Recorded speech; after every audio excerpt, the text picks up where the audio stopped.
देखिए, आप यदि जिंदा में काशी नहीं आएंगे, मणिकर्णिका घाट तो लोटे में तो आएंगे। विरोधी ताकतें जगह जगह सक्रिय हैं। पाकिस्तान में 22% से 2% बचे।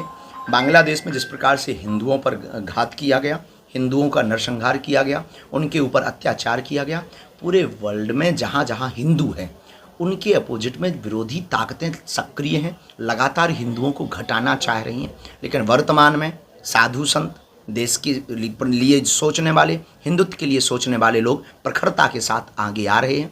रही नेपाल की बात, तो नेपाल में हम फिर से चाहते हैं राज्य सत्ता स्थापित हो, राज्य सत्ता के माध्यम से नेपाल की संस्कृति और पुनः वो हिंदू राष्ट्र घोषित हो। जो कहने वाले कुछ भी कहते हैं तो आरोप प्रत्यारोप लगा। हम तो युगांडा भी कथा करने गए, अब वहाँ तो भाजपा नहीं है। हम तो लंदन भी कथा करने गए और संसद में भी कथा, वहाँ तो भाजपा नहीं है। हम किसी पार्टी के नहीं हैं, हम सबके हैं। गुरु एक का नहीं होता, सबका होता है। और हम केवल सनातन की बात करते हैं, किसी पार्टी की बात नहीं करते। न हमने वोट मांगी, न सपोर्ट की बात कही। हाँ, जो राष्ट्र के लिए जिए, जो सनातन के लिए जिए, जो हिंदुत्व के लिए जिए, जो मानवता के लिए जिए, उसके साथ खड़े होना चाहिए। सरकार जो है सनातन की फिर भी सनातन की यात्रा निकालने की क्यों आवश्यकता पड़ी? बहुत आवश्यकता है। सरकार के द्वारा सिस्टम बनाया जा सकता, लेकिन लोगों के अंदर विचारों का सिस्टम तो यात्राओं से ही संभव हो पाएगा।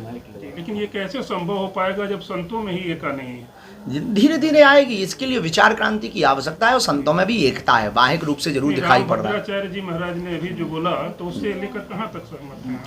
देखिए, महापुरुषों की बातों पर हम कुछ नहीं कह सकते, लेकिन कई बार अर्थ का अनर्थ निकाल दिया जाता। जहाँ तक हमने समझा, जगत गुरु भगवान से वार्ता भी की और उनका दूसरा वीडियो भी आया, तो उस पर भी अभी हम काशी में गंगा के किनारे पूरे वृंदावन के पूज्य श्री प्रेमानंद बाबा जी महाराज जी का पूरा परिकर था, उनके साथ बैठ करके चर्चा कर। अद्भुत महात्मा है।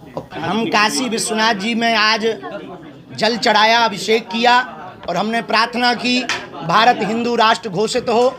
आगामी 7 नवंबर से 16 नवंबर तक दिल्ली से वृंदावन तक होने वाली पदयात्रा देश में सामाजिक समरसता, हिंदुत्व की क्रांति और भारत को हिंदू राष्ट्र बनाने के लिए की जा रही है। भारत को हिंदू राष्ट्र बनाना बहुत ज़्यादा जरूरी है। यदि आप नेपाल जैसी स्थिति भारत में नहीं देखना चाहते, यदि आप बांग्लादेश जैसी स्थिति भारत के राज्यों में नहीं देखना चाहते, तो भारत को हिंदू राष्ट्र बनाना, वैचारिक क्रांति को फैलाना बहुत जरूरी है और नेपाल को पुनः हिंदू राष्ट्र राज सत्ता के साथ घोषित होना चाहिए। यही हम भगवान से प्रार्थना कर रहे हैं और संपूर्ण भारतवासियों से प्रार्थना कर रहे हैं कि पदयात्राओं के माध्यम से वैचारिक क्रांति होगी, विचारों के परिवर्तन से सामाजिक समरसता होगी।